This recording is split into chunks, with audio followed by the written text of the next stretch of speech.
I'm Jessie, a 30-year-old woman from a close-knit family that includes my mother, my younger sister Lisa, and my grandmother. My grandmother has been bedridden for quite some time, requiring constant care, which my mother provides tirelessly. As a result, she rarely steps out, dedicating her days and nights to our matriarch. Given these circumstances, I've stepped into the role of primary earner for our family.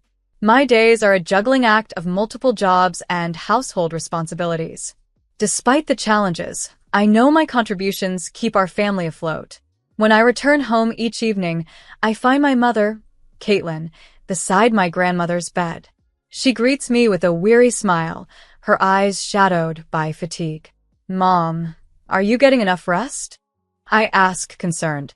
She shrugs off my worries with a laugh, committed as ever to her role.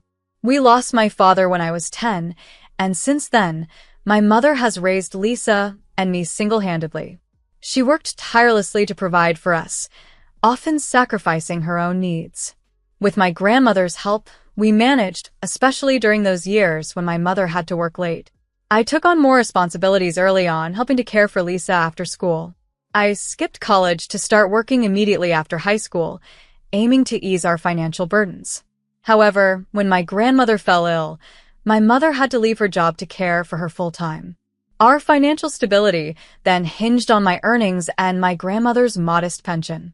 Although my mother often expressed regret over the situation, I was determined to do all I could for our family. Lisa, now in high school, seems unaware of the financial and emotional strains we face. She spends her time with friends and shows little interest in her studies. It's frustrating to see her so detached from our family's challenges, but my mother insists on allowing Lisa the freedom to enjoy her teenage years, never scolding her for her carefree attitude. In this family, each of us plays a vital role, shaped by necessity and bound by love. While the days are long and the responsibilities heavy, I am committed to supporting my family through these tough times, just as they have supported me. I often wished that Lisa could understand our family's precarious situation better. "Mom, are we broke again? I want to go to a party with my friends," she complained loudly as she entered the house, her heels clicking against the floor. "Didn't I just give you your allowance for the month?" I asked, trying to keep my voice calm. "It's not enough. And Mom, you're always busy with Grandma and never have time for me," she retorted, her tone a mix of demand and disappointment. My mother offered a strained smile. "Lisa, I'm sorry, but we don't have extra money right now." Lisa clicked her tongue in frustration and slammed her bag down. "Ugh, this is the worst. Why was I even born into this family?" she exclaimed, causing me to raise an eyebrow at her harsh words. "Have you ever thought about how lucky you are?" I challenged her. "That's easy for you to say, Jessie. You have your own money because you work," she snapped back. "If it's so easy, why don't you try earning some yourself?" Lisa glared at me, but then diverted her attention to her smartphone, typing furiously. She just wouldn't listen. Despite her attitude, my mother continued to indulge her, and as Lisa finished high school, she neither sought work nor further education, instead spending her days dreaming of a glamorous life. Inspired by a past vacation, Lisa often spoke about wanting to open a French restaurant in Florida. "Hey, Mom, if I open a restaurant in Florida, will you help me?" she asked one day, her eyes alight with excitement. "That would be wonderful, Lisa," my mother replied, her voice a mix of surprise and delight. "But, opening a restaurant takes a lot of money." "It'll be fine. I'll figure it out," Lisa declared, her confidence unshaken by reality. I sighed, knowing her lack of experience. "Lisa, opening a restaurant isn't as simple as you think. Shouldn't you start by getting some work experience first?" "Oh, Jessie, you don't have any dreams, do you?" Lisa laughed, dismissing my concerns. Dreams? I had never really allowed myself the luxury of having dreams. My focus had always been on supporting our family. But Lisa's dreams seemed so detached from our reality. Then, one night, as I returned home from work in the pitch dark, only illuminated by the sparse streetlights, I noticed several missed calls from Lisa on my phone. A knot formed in my stomach. I called her back immediately, and she answered in a panic. "Jessie, please, I need your help," she pleaded, her voice edged with desperation. In the background, I could hear the buzz of a crowd. Lisa, what's going on? I got into trouble. Please, come pick me up. Lisa's nights out had become frequent, and her drinking had escalated, often leading to trouble. Where are you? In front of the downtown club. Please hurry. Reluctantly, I drove to her location.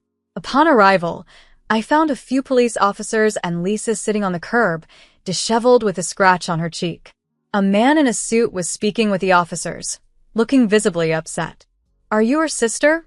One of the officers asked as I approached. Yes, what happened? It seems she hassled this gentleman over some drinks, the officer explained, signaling the gravity of the situation with a stern look. What started as a verbal spat quickly escalated when Lisa struck the man. Sighing, I glanced at my sister, who awkwardly looked away, trying to avoid my gaze. No, it's not what you think. I just had too much to drink, she muttered. But you did hit him, didn't you? The officer asked sternly. Yes, I'm sorry, Lisa admitted, and was arrested on the spot.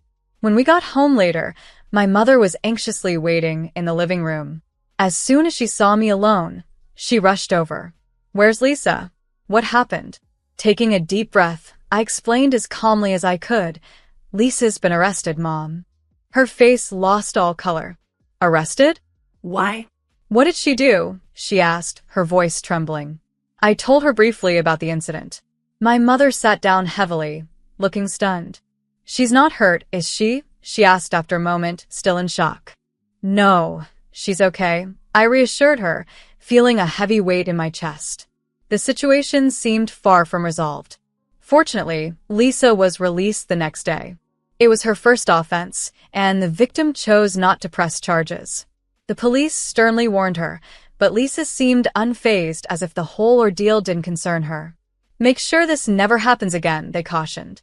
At home, Lisa repeated excuses like it wasn't a big deal and she was just unlucky. My mother gently admonished her, please don't do this again, but didn't scold her further. Watching this, I couldn't contain my frustration. Why wasn't she being more strict? Enough already. You were only saved because the other party didn't press charges, but it could have been much worse, I exclaimed. Lisa looked away, annoyed. So what? It's not a big deal. Unable to hold back any longer, I snapped. Not a big deal? If that's what you really think, then I give up. Next time, it could be the end of your life. My harsh words finally silenced Lisa. Jessie, don't be so harsh. Lisa is repentant, isn't she? My mother interjected with a worried smile, placing her hand on Lisa's shoulder in an attempt to calm the situation. Repentant? She's not, I retorted coldly, crossing my arms. I've told you before, her drinking habits are terrible. Every time she drinks, she yells and hassles people, and I've been embarrassed by her many times. How many times have I had to pick her up? Can't she stop already? Shut up. I don't want to hear a lecture, Lisa muttered, slumping on the sofa and sulking, ignoring my words. The next morning, I was still troubled by the previous day's events, but Lisa was casually eating breakfast, scrolling through her phone as if nothing had happened. Seeing this, I sighed. No matter what I said, it didn't seem to resonate with her. Hey, Mom, can you lend me some money? I need to relieve some stress and go shopping, Lisa asked nonchalantly. What? Money? Lisa, what are you talking about? I couldn't believe my ears. I just need a change of scenery, Jessie. It has nothing to do with you, so leave me alone. Nothing to do with me? Don't joke around, I said, unable to keep my anger in check. The cycle of irresponsibility and denial was exhausting. I fixed my gaze on Lisa, my eyes filled with a mix of disbelief and exasperation. Do you even realize the gravity of what happened yesterday? How can you dismiss it so easily? Lisa, preoccupied with her smartphone, retorted without looking up, Oh, quiet down. It's done, isn't it? It's far from done, Lisa. This is serious, I responded, my voice rising slightly with irritation. Jessie, you just don't know when to stop, she shot back, visibly annoyed by my persistence. I clenched my fists, trying to manage the swirling anger inside, as our mother watched our exchange with a look of deep concern. Mom, I just need a little help. Lisa pleaded, turning to our mother with outstretched hands. As my mother reluctantly began to open her purse, I intervened swiftly. Mom, please don't. You're just enabling her. She hasn't shown any reflection on her actions from yesterday. We can't go on like this. You're always so harsh, Jessie, Lisa murmured, her attention returning to her phone. I bit back on any further arguments, recognizing the futility of continuing the conversation. During this time, our grandmother's health was clearly in decline. She had been confined to her bed for a long stretch, and recently her appetite had dwindled, her moments of lucidity fewer each day. How are you feeling today, Grandma? My mother asked softly, taking her frail hand in hers. Grandma barely managed to open her eyes, whispering a feeble, "Caitlin."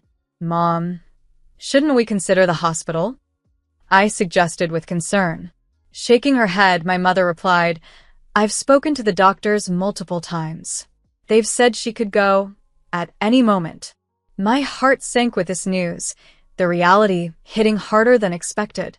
That night, Grandma passed away quietly. My mother, tearful and grieving, clung to her hand, while I stood by, overwhelmed by the sudden void her departure left.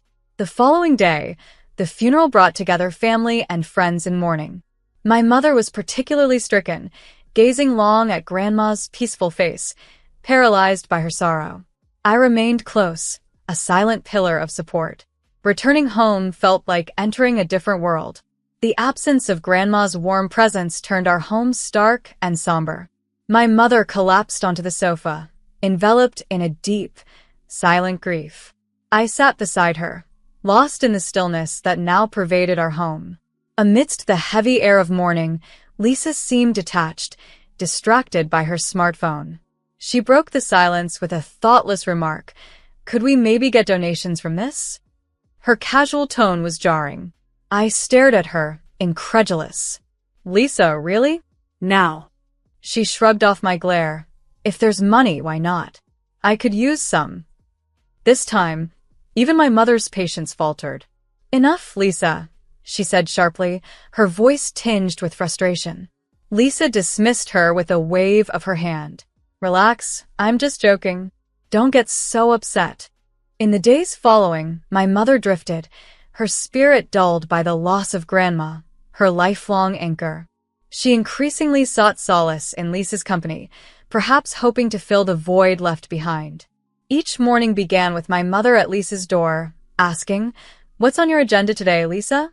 As though trying to find some direction for herself through her daughter's plans. Whenever my mother planned a shopping trip, she would invariably ask Lisa to accompany her. I don't want to go alone, Lisa. Can you come with me? This request, initially casual, turned into a source of frustration whenever Lisa refused. Whenever Lisa did agree, my mother's face would light up with relief, as if she had been granted a reprieve. Seeing this dynamic, I felt a pang in my heart. I understood my mother's loneliness, but her growing dependency on Lisa made me uneasy. As this dependency intensified, the atmosphere at home became increasingly strained, leading to misunderstandings between my mother and me. Lisa, however, seemed oblivious to these tensions. Hey, Mom, it's time you cheered up, Lisa would say casually, her eyes glued to her smartphone. Why don't we go to Florida? You've been tied down caring for Grandma for so long, and now that she's gone, you deserve a change of scenery. Her words, meant to be uplifting, only angered me. Lisa, stop joking around. Grandma just passed away a month ago. You know that. I snapped, barely containing my frustration. So what? Staying home will just make you depressed. Besides, Jessie, it has nothing to do with you, does it? Lisa retorted, dismissive of my concerns. I was stunned. I'm the one supporting this house. I replied sharply. Whatever, Mom. What are you going to do? Lisa asked, turning back to our mother, who sat silent, her expression uncertain. I felt a wave of anxiety wash over me, fearing she might actually consider Lisa's whimsical idea. That night, I collapsed into bed, utterly exhausted from juggling concerns about home, work, my mother, and Lisa. It was becoming increasingly difficult to find rest. 3 months after my grandmother's death, As I returned home from work, I was greeted by an eerie silence. Neither my mother's nor Lisa's shoes were at the entrance. A sense of dread settled over me as I entered the living room. The furniture was untouched, but their personal belongings were missing, as if they had never existed. Then, my eyes caught a letter on the table addressed to me. To Jessie, we are moving to Florida for Lisa. She only has me now that Grandma is gone, and I want to be there for her. Thank you for everything. I am grateful to you. Please take care of yourself. Mom. I stood frozen, the letter in hand, disbelief coursing through me. No, I couldn't accept it. My mother had chosen Lisa over me despite all my efforts to support the family and care for my grandmother. The thought of them leaving everything behind to move to Florida filled me with a tumultuous mix of anger and emptiness. That night, as I lay in bed, my thoughts were a chaotic whirl of anger and despair. Sleep eluded me. Each time I closed my eyes, the silence seemed to amplify my swirling thoughts. The next morning, I was jolted awake by a notification from my bank. Suspicious attempts to withdraw money had been detected. I immediately opened the banking app and saw records of multiple withdrawal attempts from my account that morning. It didn't take long to put two together. It had to be my mother and Lisa. Shaking with rage, I realized the extent of their betrayal, even attempting to use my money to fund their escape. I promptly contacted the bank to block my cash card, and for added security, I suspended my credit cards as well. Are they out of their minds? I muttered under my breath, feeling a surge of anger, but also a hint of relief knowing I had taken action. I had sensed something amiss when, not long ago, my mother abruptly asked to borrow money.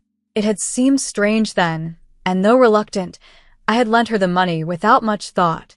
However, my suspicions had grown when I stumbled upon documents and photographs of properties in Florida spread out on our dining table. They detailed various houses and apartments, and it dawned on me then my mother and Lisa were planning to move to Florida. The loan request from my mother suddenly made sense. Perhaps it was meant for this very purpose. Realizing their intentions, I had preemptively changed the settings on my cards to restrict overseas use. If my mother and Lisa were planning to find themselves financially equipped in Florida, they were in for a surprise. As I pondered my next steps, I realized there was no reason for me to stay in this house. Neither Lisa nor my mother seemed to need me. It's time to end this, I resolved. I'll leave this house and start anew. As I packed my belongings, the phone rang. It was my mother. I hesitated, then answered. What do you want? I asked coldly. Well, actually, there's something I need to tell you, Jessie. My mother's voice trembled slightly. I already know about you and Lisa trying to use my money without permission.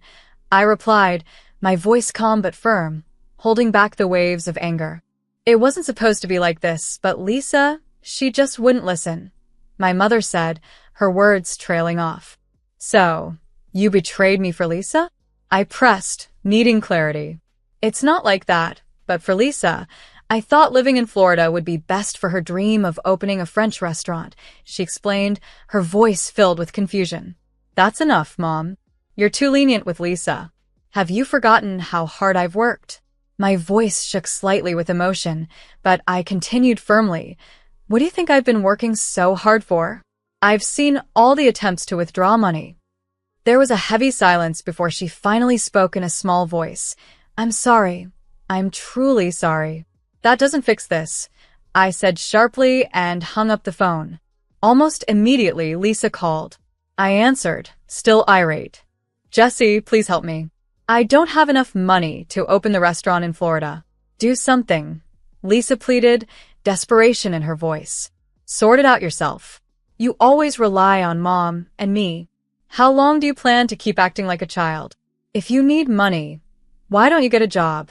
I said harshly, making my stance clear. There was silence on the line before Lisa finally responded. I didn't mean for it to be like this. It's too late for any excuses. This is it for us, I declared, ending the conversation definitively. After hanging up, I told myself, this is the end. As I looked around the now half-empty house, a mix of relief and resolution settled within me. After blocking the contacts of both my mother and sister Lisa, I began the process of leaving the house. As I packed my belongings, feelings of bitterness and betrayal weighed heavily on me. I had dedicated myself tirelessly to my family's needs, only to be exploited in return. It was a painful realization, but it made my decision to sever ties and start anew all the more resolute. Living alone for the first time was initially disconcerting, yet it brought an unexpected peace. I cherished waking up at my leisure, spending evenings indulging in my interests rather than shouldering familial obligations. Freed from the burden of supporting others, I redirected my energy into personal growth. I pursued further education, enrolled in courses for career advancement, and even sought out certifications in fields that had always piqued my interest. Each day felt rich and rewarding, a stark contrast to my previous life constrained by family duties. A few months into my new lifestyle, I received a promotion at work, which came with a substantial salary increase. For the first time, I could save without worry, travel on a whim, and indulge in personal luxuries. Sitting back with a cup of coffee, I relished the realization that this was genuinely my life now, crafted entirely by my own efforts. Curiosity eventually led me to check social media. A part of me was still tethered to the past despite my resolve to move forward. I couldn't help but peek at Lisa's profile, where I discovered a stream of posts depicting her struggles in Florida. "Help, life in Florida is tough. I can't find a job. I don't know what to do anymore," she wrote, her timeline a catalog of desperation. I chuckled softly to myself, seeing how they had floundered without my support. A direct message from Lisa popped up. "Jesse, please help." The Lisa I remembered, always confident and somewhat dismissive, had been replaced by someone who sounded desperate and on the verge of tears. Yet, my heart remained untouched. The old me would have dived in to rescue her without a second thought, but that person was no more. I deleted the message unread and closed the app, feeling a profound sense of relief wash over me.